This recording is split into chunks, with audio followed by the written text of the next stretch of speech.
the board of the Alumni Foundation now is planning to have the Centennial Homecoming come 2011. So, hindi mo lang ito sa graduate ng university. No? It was agreed during our board meeting that kahit na grade 1 ka sa St. Louis or na grade 2, na grade 3, you're welcome to attend the Centennial Homecoming. Okay? That will be scheduled on January 2011. We don't have yet a specific date, but we will announce it. Just visit the website of St. Louis, yung www.slu.edu.ph. Nandun po lahat yung announcement.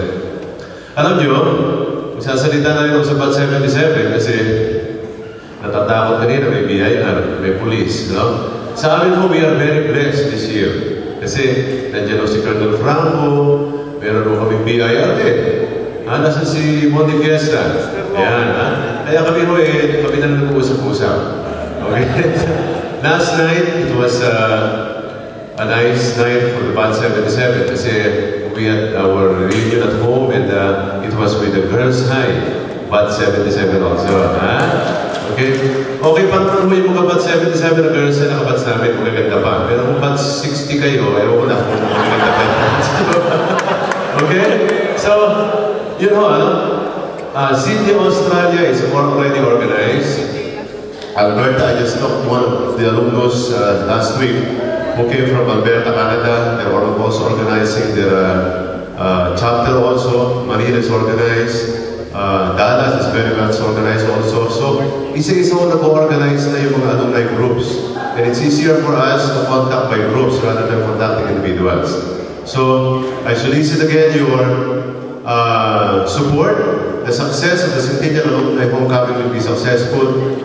Will be there if you are going to support and your presence will be there. Okay? Salamat po.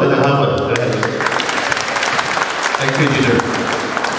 Incidentally, this DVD, an important part of our Centennial activity, which is the portrait of a hill station, is also produced by one of the alumni of 77, Sir Jojo La Maria.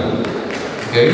And it's only 275 if you want to really be pricked in your emotions about the history of Baguio, then and now, which was beautifully produced. I think, Jojo, how many copies do you have?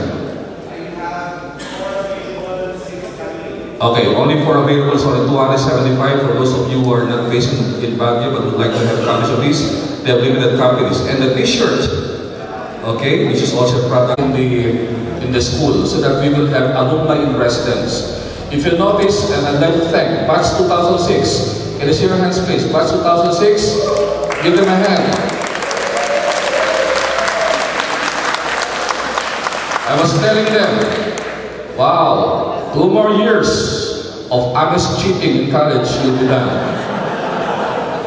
They're the ones who man our flow of the foods. That's the idea. As early as now, we are already involving our younger alumni so that someday, somehow, if the Lord decides to take us, they will be coming in place and still continue fulfilling that statement, character makes a man. So, my dear brethren, may I call back Alan Jimmy to acknowledge the different batches who are present here. Alan Jimmy. Yes, sir. Thank you, Henry. We will now call, I saw last night, class 1946. The first graduate after the Second World War. Judy, are you here? Judy Alamansa? Kataydan, Mano. Wala si Judy.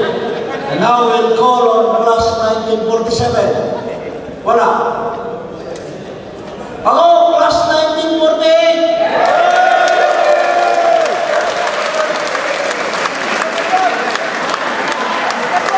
Bata pa. I graduated 61 years ago when I was 19 years old. Nandito pa ako. Those who like me, they call me Manong Jimmy. The ones who do not like me, they call me the rebel of Cuba because it so happened my family name is Castro. Class 1949, will acknowledge class 49? Wala.